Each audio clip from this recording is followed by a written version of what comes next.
We are back on It's Always Game Day in Cincinnati. Lindsay, Patterson, Mike Santagata here. Mike, how are you? I'm doing great. Just Thursday, we got terrible football, but maybe good. Maybe it'll be good. Yeah, We'll see. We'll see. If the Jets they had a 10.5 win total going into the season. Now, I was heavily under that. But if they are a 10.5 win team, they should win tonight, right? They're 0 or they're 1-1. I don't they're know. 1-1. Yeah, they are. They got the Titans. That's right. As long as Will Levis is being an insane person on the field, it's hard to win. So never mind, 1-1. But they should win tonight if they are a good team. I think they should beat the Patriots because that's what the Bengals should have done, and they weren't able to do it. We'll see if the Jets can.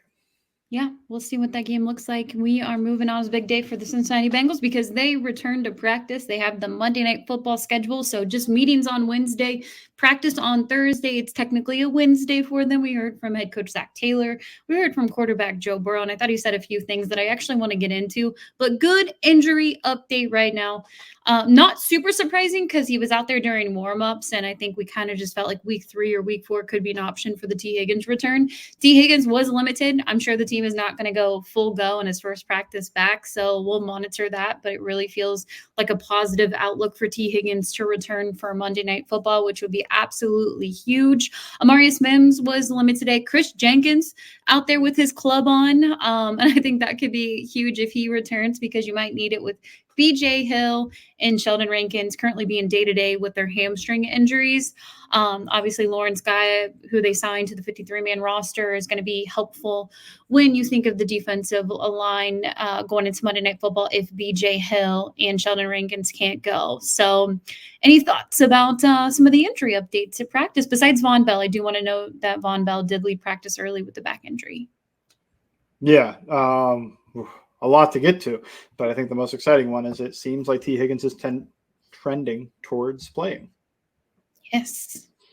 Which is Uh, when awesome. you think yeah. We'll get to the matchup in a little bit when we think about the secondary versus the Commanders and having all those wide receiver options there. But yeah, I think T. Higgins being back is absolutely huge for this offense. I mean, goodness, it's always like what could have been in the last 2 games. And if the Bengals didn't shoot themselves in the foot, they could have won and not turned the ball over in back-to-back weeks. And unfortunately, they weren't able to do that. But having T. Higgins on the offense with this offense should open up some options for other receivers on the team.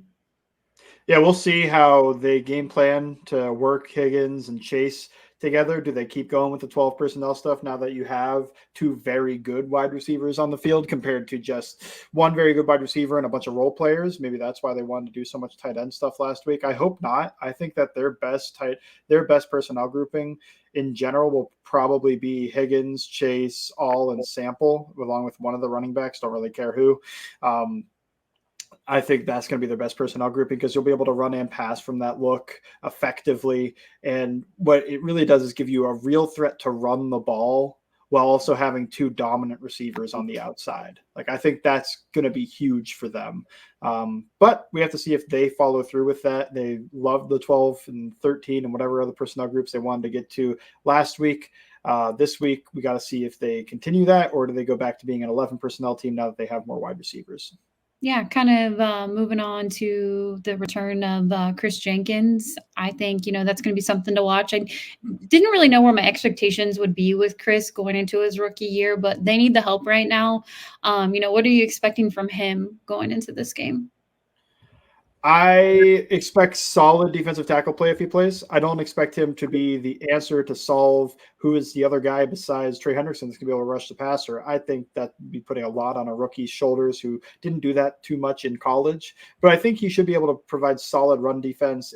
He looked better, much better in the second preseason game than he did in the first one.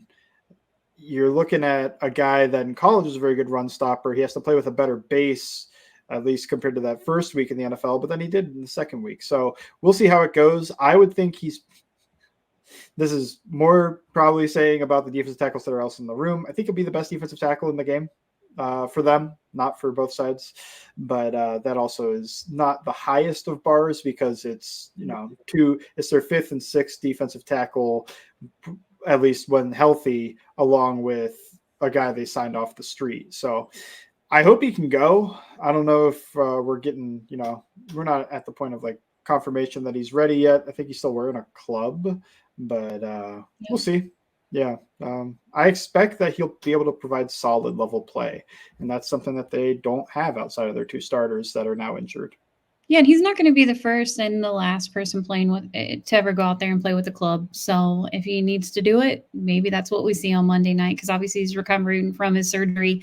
Another player that I'm still not expecting for them to just throw out there on Monday Night Football is Amarius Mims. I think they still go with Trent Brown, and they're going to ease their way back into Amarius going out there. And maybe, they give Trent some extra time to just kind of stay at that position so they can take their time with Amarius when it comes to the tackle position. But it's still a positive outlook to say he's limited right now and could return in certain areas on the offensive line on Monday. Yeah, if they want to try to use an extra offensive lineman or something. They haven't done that this year. They've done that in the past, though. I don't think that he would get the start just yet. I think Trent Brown was better week 2 than he was week 1, although it still doesn't look like the Trent Brown that was there in New England the past couple of seasons. So I don't think at the moment it looks like Trent has to get injured for Amarius to get the nod. But I also think that they would want to wait for Amarius to be fully healthy before giving him a full 60-plus snap count in a game. You want to make sure that he's ready, good to go, and not going to have anything come up that's going to keep him out longer. Team will have a couple more practices before they get ready for Monday, and we really get the full injury report. The Von Bell stuff, we don't really know how severe it is. If it was just something that's minor, he obviously practiced and then left practice early, about an hour early with the trainer. If Von Bell can't go, all that Jordan Battle talk sounds like it could be sooner than later.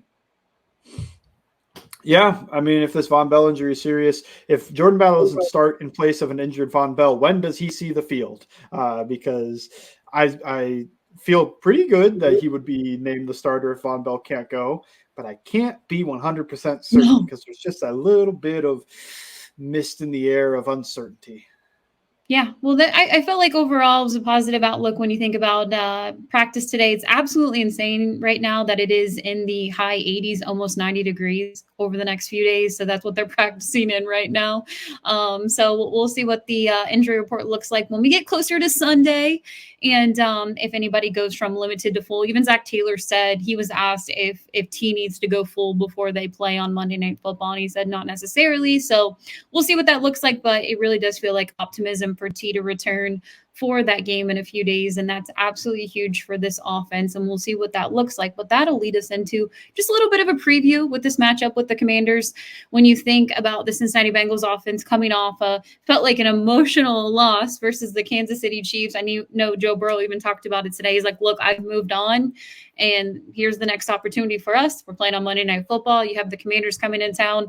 If this offense can put up just a similar performance from what you saw in Kansas City and minimize any mistakes, capitalize in the red zone, to be determined if they start running the ball more, will we see more Chase Brown or will it still be the Zach Moss game? Will it really open up things for Jamar Chase to go off? I know I'm not a fantasy football lover, and credit to anybody who has a fantasy football team, but every fantasy football owner that I see on X right now is pretty much saying, start Jamar Chase. Start Jamar Chase in this game. This is a perfect opportunity for him to go up against, I feel like, a secondary that he's probably seen better competition over the last few weeks. When you think about this matchup in week 3, not going to be overconfident in it because of the struggles early on in week 1, but obviously a little bit of a bounce back game for them in week 2. When you think about this offense and just even Jamar Chase, the wide receiver groups out there versus the Commanders secondary, how do you like that matchup? I mean, I love that matchup. I haven't watched the Commanders' defense in depth, but so far, by statistics, maybe the worst defense out there, especially against the pass. That's exciting. I also think that there's a little bit of nuance here of I have a little bit of worry. How do the Bengals handle their defensive tackle duo? Because John Allen and Deron Payne are both very good players. I don't think that they're injured. I haven't looked up the Washington injury report just yet, but look it up as I talk. That'd be the one worry I have is that defensive tackle duo going to be enough that's it's going to, really hurt what the Bengals can do offensively, neither one's on the injury report. Looks like there are some guys there, but in fact, one of their corners, Benjamin St. Juste, so I wonder if it will be Noah Igbenogany, who was Dolphins cast off and played for them last week. I'm pretty bullish on what the Bengals passing offense can do. And I think their run offense should be pretty good as well. I don't think that this Commanders defense is what you really need to worry about. I think the Bengals need to stop shooting themselves in the foot. But on paper, this is a very heavy advantage for Cincinnati. Yeah, we'll flip to the other side when you think about this team overall. And obviously, it's a rookie quarterback in Jaden Daniels. He's coming off a win. He's a guy who can run, he can throw. We'll see what it looks like with the cornerback room when you think about Cam Taylor-Britt, Dax Hill, just the secondary in general. I'm not even counting off if Von Bell doesn't play, but just overall, when you think about the wide receiver matchup and the Cincinnati Bengals secondary, how do you like that? I like so this is the unit that I think could give them more issues, which, you know, as we've started this season, I think that the defense has played much better than the offense. But out of the two units, this would be the one I'd be worried about. I think Jaden Daniels is a very good runner. I don't think he, at the moment, is an excellent passer at the NFL level. I think he's missing some stuff, but that's normal. He's a rookie in his third career game coming up. When pressure comes, when things go awry, his eyes drop. He just wants to run. I think the Bengals have to have a good plan for his running because it has been pretty efficient for them. It feels like their most efficient offense comes from him run. Their entire offense almost feels like him running or screens. And that doesn't seem like a way that you can live in the NFL, but it's also got them at 1-1. They were able to beat the Giants with this look. So the one concern I have is Noah Brown is on that other side, and I think he has 20% of his career yardage against the Bengals, something like that, in 2 games. And this is not like a first or second year player. On different teams. On different teams. So he's facing for the third time. Will the Bengals be able to handle Noah Brown? I don't know. I may or may not place a bet on his over whatever the yardage is, because it's probably not going to be that high. And I think he's gone over like 150 yards in each game, which is crazy for a guy that is mostly just a journeyman. He just signs with a different team each year. Nobody's keeping him around. He's not like some 1,200 yard receiver. Looks good every time he plays the Bengals. And I thought he looked pretty good last week when I was watching that game. So I don't think he's their best receiver. I think it's McLaurin, obviously. But Cliff, the thing with their offense is, to me, is just Cliff. I don't know what he's cooking in a good and a bad way, because sometimes he is drawing up some really cool stuff. I saw a screen last week where the running back runs an angle route and they run the screen right up the middle. I thought that was cool. That's something that's not like he didn't invent that, but it's cool that he got to that. And then I also see some plays that are like the direct snap, like the running back lines up under center and Jaden Daniels to the left of him. The running back takes a direct snap, and I don't know what he's cooking, but it didn't gain any yards. So we'll see. I think he is a very interesting coach, and sometimes he has some good stuff, and sometimes it is wild. Yeah, I think overall, you know, when I think about this Commanders team, I agree with you when it comes to the defensive side of the ball with their defensive tackles, but just on their offense with Jaden Daniels being a rookie, not a lot of tape out there, so we'll see what that looks like for them. But it's the running back. Obviously, it's an easy thing to say, like the Bengals aren't giving up a lot of yards in the air, which is a positive versus last year. And I know it's only 2 games in, but when it comes to running the football, they could really take advantage of that. And that's always what's I'm going to fear. You can go back to week 1. Obviously, even Joe Burrow, when it comes to capitalizing or being able to produce on offense, he was admitting, look, I had happy feet. But if the Bengals don't get up on this, the Commanders control the game by running the ball. And that scares me a little bit when I think about that matchup. Yeah, because that's going to be how that they pull this upset, is that they run the ball really well. They get some timely turnovers. Their defense does enough. Maybe gets a couple of 3-and-outs when the Bengals offense is just shooting themselves in the foot with some penalties or whatever else. That's how you win this game if you're Washington. And that comes down to, can they defend the run, get the defense off the field, and not let the Commanders control the pace of the game? Because if the Bengals go up 2 scores, they're in the driver's seat. They're fine. I don't think there'll be any concern. But if they get down a score, and then say they kick the ball back and Commanders are just running the ball, that's tough. I know they're down defensive tackles. I think Lou has done a really good job of cooking up some interesting ways to defend the run with his defensive tackle woes. We'll see if he can continue that because that'll be important to this game. But overall, I think you're right. I think you hit the nail on the head. That's how the Commanders pull off the upset is if they're able to effectively run the ball and then just have some – it doesn't have to be great defense, but it has to do enough defense and then let this team, which they've done, shoot themselves in the foot once in a while. When it comes to running the football, we'll flip sides back over to the Bengals offense. I know that Dan Pitcher talked to the media today, and look, he's not out there to say, like, Zach Moss is our number one. We're only going to play Zach Moss and just a little bit of Chase Brown. Are you expecting more out of Chase Brown in this game? Are you expecting them to kind of mix it up a little bit when it comes to the run game and even in the air for Chase Brown when it comes to receptions? Yeah, I think so. I mean, I hope so because 80-20 is just, man, that's brutal. And I don't hate Zach Moss or anything. I think Zach Moss is a solid player. I think that he's an efficient player. And I think the way they use Chase Brown is to try to get him on some designery runs that, you know, he just has to follow a guy and be a high-end athlete, which he is. Then maybe make some guys miss in the open field. But it feels like they're not getting to those runs enough. It feels like we haven't seen a screen yet with Chase Brown. That was some of the bread and butter of this offense when it came to the Jake Browning offense was some Chase Brown in the open field. So I would think that they get to it. I think just when you're in the game flow of a game against the Kansas City Chiefs, you're probably leaning more on the guys that you know and you can trust more than you are the guys that like, I need to get this guy some looks because he might spring something. I think that they were so focused on let's make sure it's all the guys that we can trust. Let's make sure it's the guy that can pass protect if we need to switch to a passing play. It's the guy that I know is going to pick up 4 yards when he can. So I would think that they're able to get to it more this game, and I would hope so. But, you know, you can never be certain. 80% is like, that is workhorse running back level. There's no committee there if that's what they're doing. Yeah, there's a couple of things that I kind of want to hit on with this offense right now. And I'll start with Jamar Chase. I know we were just talking about receivers early on in the podcast, but it would just be such a big boost for him to just have this game go off. You're on national TV. There's been a lot of talk about Jamar Chase over the last few weeks, and Jamar Chase, I think it's silly talk when I hear, oh, Jamar Chase, he's regressed. He's not the same wide receiver. They're going to really pay a guy like this. I think all of that is absolutely silly. And I'm expecting Jamar Chase to go off in this game.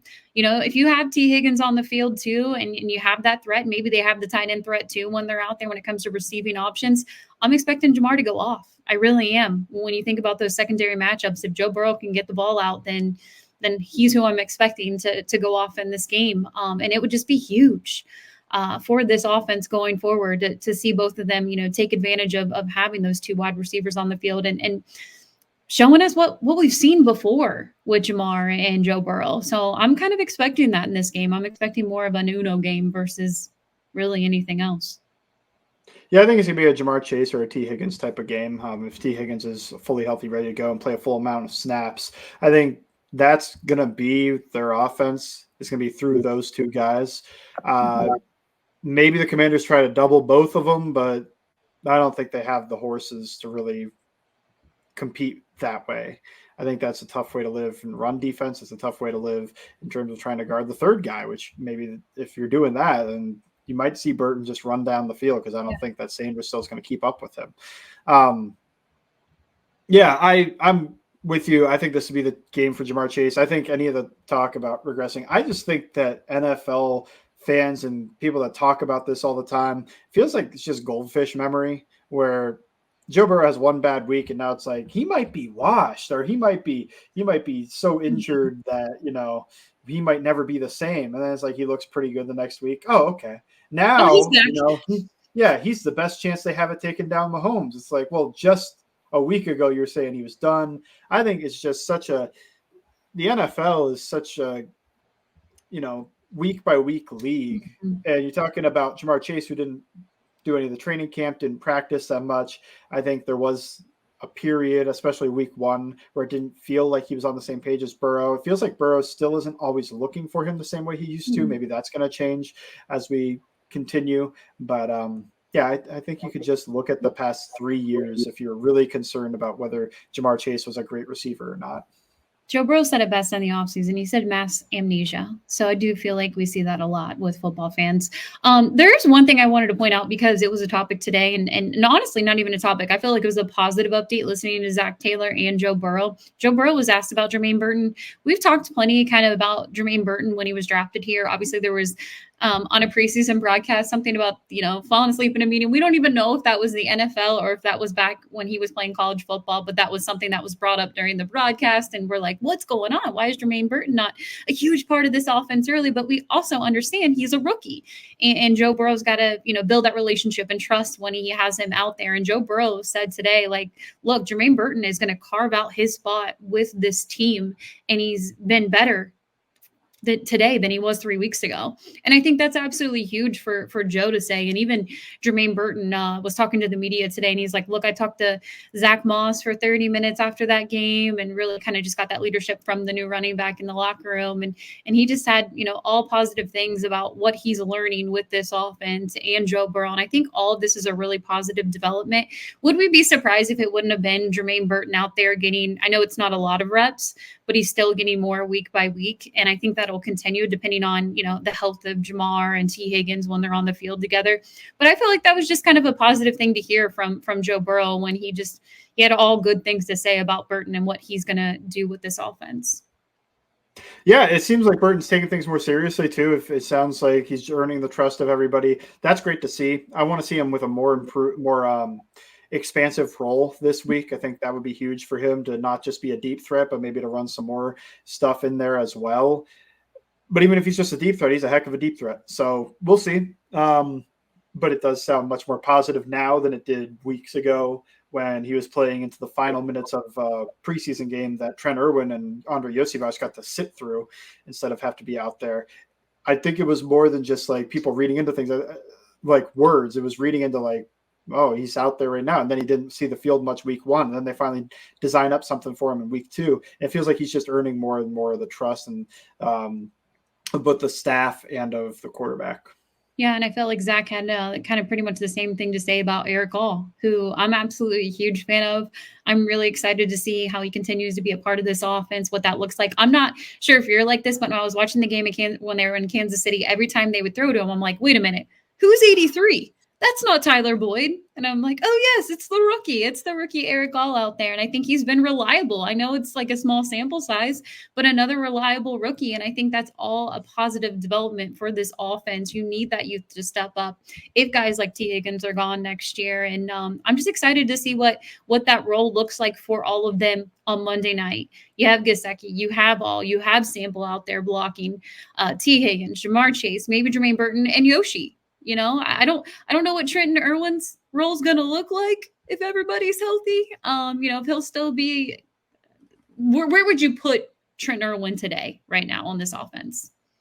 I think he would be, if you're calling stuff that relies on reading the coverage, or if you're getting a heavy dose of zone coverage, he knows where the soft spots are, how to sit down, how to be friendly to his quarterback, and hopefully reliable. I don't think he's been very good this season, but I also think it has been a small sample, so we can't fully just write him off as like he should be cut at the moment. I think he's probably the best of the group at like short routes underneath stuff. I think he'd be trusted in that scenario. He hasn't been the contested catch guy that he's been in the past because he was never a great separator in man coverage, but he was always able to come down with the big play by making awesome catch body control wise or around a defender, working with Burrow. It just felt like last year and the year before Trent would have caught that ball in the end zone, and then this year he wasn't able to. But it's early, and I like writing off a lot of players for how they start in weeks 1 and week 2. I don't think you can just write them off completely. And maybe if Higgins is out there, his role doesn't feel as enormous, and maybe some pressure gets taken off from him and he's able to play better. So I think you could see him out there in some short yardage stuff, not short yardage blocking, but if they're trusting him to be a short yardage guy, I think you could see him, or if he's running something over the middle of the field. But I think that Iosivas is going to be the blocking slot and red zone threat, and then Burton's going to be a deep threat. So you kind of need I just think they have all the role players. I don't know where Charlie fits because it felt like his role diminished from week 1 to week 2. And I'll be honest, watching week 1, he didn't really look like a guy that you would want on the field too much. But we'll see if T. Higgins is out there. I would expect at least Burton and Yoshivash to see plenty of run, and I would expect to still see Irwin out there. I don't think that they are fully given up on him, but it's also a wait. We will see approach. He might be the third in that pecking order now because of how each of them have started. Yeah, we'll see what that looks like on Monday Night Football. But now it is time to give our prediction for Week 3 for the Cincinnati Bengals, a game that they really need. Primetime at home. What is going to happen, Mike? I think this is one of those games where on paper you just hope that the Bengals smash the opponent because they're much better. But I also think that a lot of times you get those games and it kind of starts out with a little bit of a stumble. So I don't have them hitting 30, but I have them winning the game. I would think it ends up something like 27 to 17. 27-17, I think sounds about right. I don't think this Commanders offense is really super threatening, although it is the more threatening unit. I think the Bengals might shoot themselves in the foot once or twice to stop them from getting 30 points. But yeah, I think 27-17 sounds about right for this. Yeah, for me, I agree with you. I know when you look at it on paper, you're like, oh, Bengals this should be their game where they just get right. They get right on everything offense, on the offensive side of the ball. You know, you capitalize in the red zone. You don't turn the ball over, because that's still something that I'm not here. I'm just going to monitor it with Joe right now in the fumbles. Definitely want to protect the ball, take care of it. That's something we'll just keep an eye on. I'm not saying it's a huge factor right now, but it is something to watch over the last few weeks. But for me and this offense, if you have a guy like T. Higgins, you have Jamar Chase out there, we'll see what the run game looks like. You know, if they do balance it out, maybe we'll see a little more Chase Brown. I'd like to see some receptions from Chase Brown, maybe a little in the air, use him as another weapon when it comes to the receiving room. You get Gesicki, the tight end room, Eric All, plenty of different options for this offensive side of the ball, and I'm going to trust the offensive line. But for me, there's one little thing that I'm keeping an eye on, and it's the weather, because right now there is a window that it is expected to rain, a little bit of a thunderstorm, and I'm really, really hoping that holds off. And look, we have a few days as we're recording this on a Thursday. Weather is definitely something that we can monitor and keep an eye on, because I do think that kind of changes a little bit of the little tiny bit of the game plan. And we'll see what that looks like for them. But hopefully all is clear on Monday Night Football, Paycor Stadium. I think it's still going to be a little bit of a close game. I'm going 24-17. But really, this should be a game where the offense, they do enough and they show everybody, hey, we can be one of the top offenses in the AFC. I know Joe Burrow was asked about this offense, if it was, one of the better offenses that he's played with. And he's like, look, I don't know. We'll see what it looks like as the season goes on. And different players are out there developing. And I'm excited to see more of that when it comes to the younger guys in Jermaine Burton and Eric All. But for me, I still think it's going to be a little bit closer. But this should be a game the Cincinnati Bengals should win. If you want to be a playoff team and you fall to this one at home, you're 6-0 in primetime games at home, win this game. Win this game, turn it around, make the last 2 weeks not feel as bad, and you go to 1-2 with the Panthers following up. Yeah, hard to make the case that they would be a serious contender if they did not win this game. I think you can drop the game to the Patriots where you're a big favorite, but I don't think you can drop two of those. And typically this is a round where they start turning things around. I think they looked pretty good last week. Not perfect, but pretty good. And if they play like that, they'll win. If they don't, there'll be some tough conversations on this podcast in the coming week, but I expect them to win. So I'm not overly concerned at the moment. There's always a chance any given Sunday, but I think they know how important that this week and next week are. Yeah, should be fun. Two LSU quarterbacks going on at primetime ESPN Monday Night Football, and I'm really looking forward to watching it. And hopefully it's win number 1 of many for the 2024 season. Mike, what's up on all Bengals?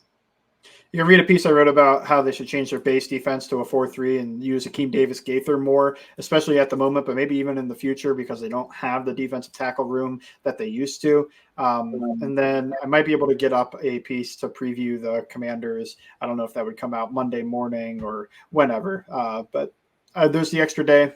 Might be able to get a piece up about the Commanders, probably the offense as well.